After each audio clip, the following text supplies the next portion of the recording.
Als je echt wilt weten hoe de wetenschap werkt, moest je maar eens op internet kijken naar het interview van Fletcher Prouty, een kolonel onder John F. Kennedy.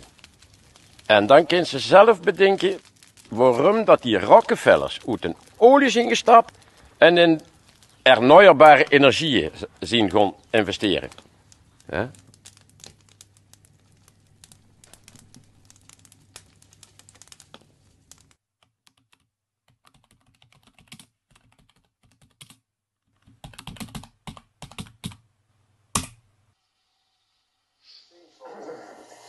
When they first found petroleum, Rockefeller happened to be the smartest man in the business at the time.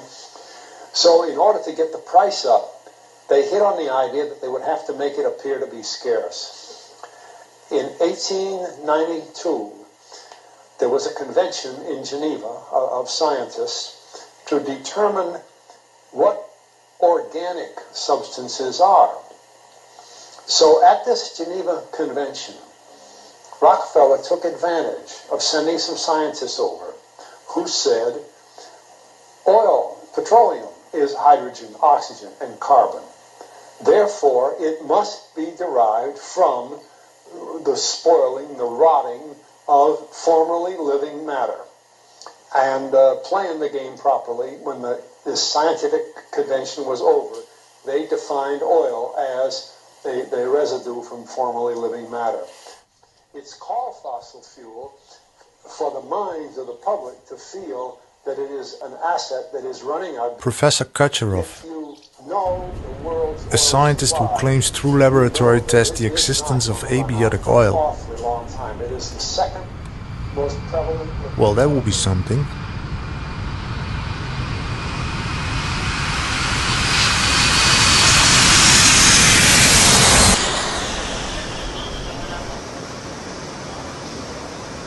You, as a scientist, proclaimed and even proved a completely different theory about the existence of oil.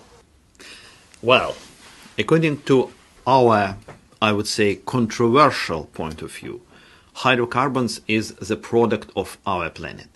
They are generating on the depths of roughly 100-200 kilometers, then migrates into the Earth's crust and form oil and gas deposits. So we could say that this is a blood of our planet. How did we prove this concept? We make experiments. We have a very developed high-pressure equipment at my mother university, Gubkin State, Russian University of Oil and Gas.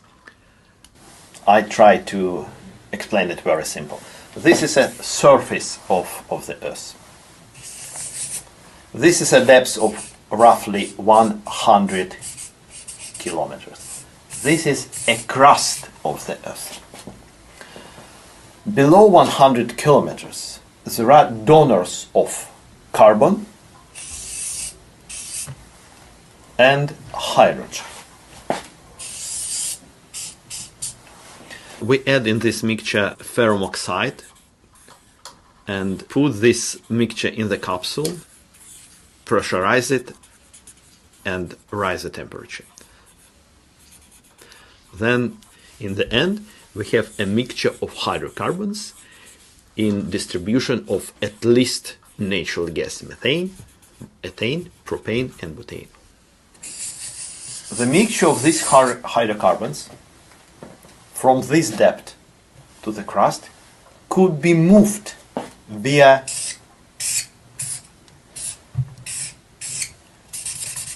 deep channels to oil or natural gas deposit.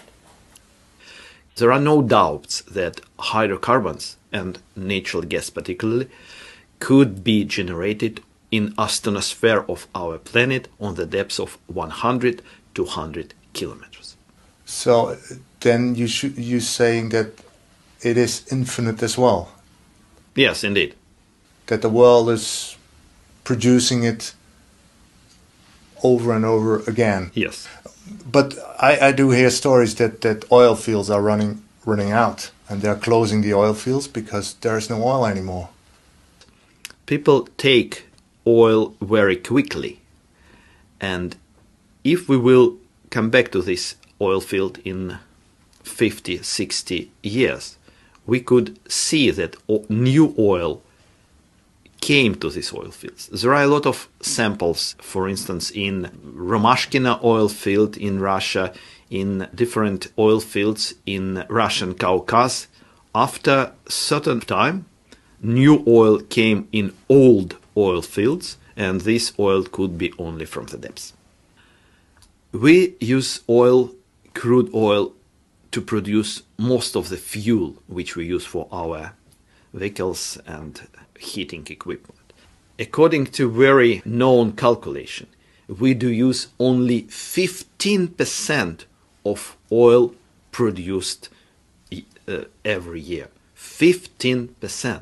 We don't need to find new oil fields or gas fields.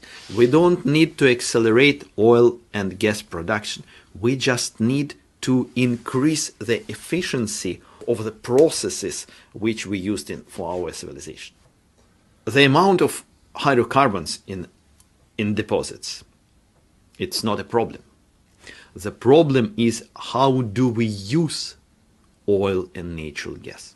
But that's huge. What you're saying is that we could live in balance and in peace with oil, and which saves us millions of dollars. It would be economically and politically change the world on such a big scale. I can't imagine. Correct.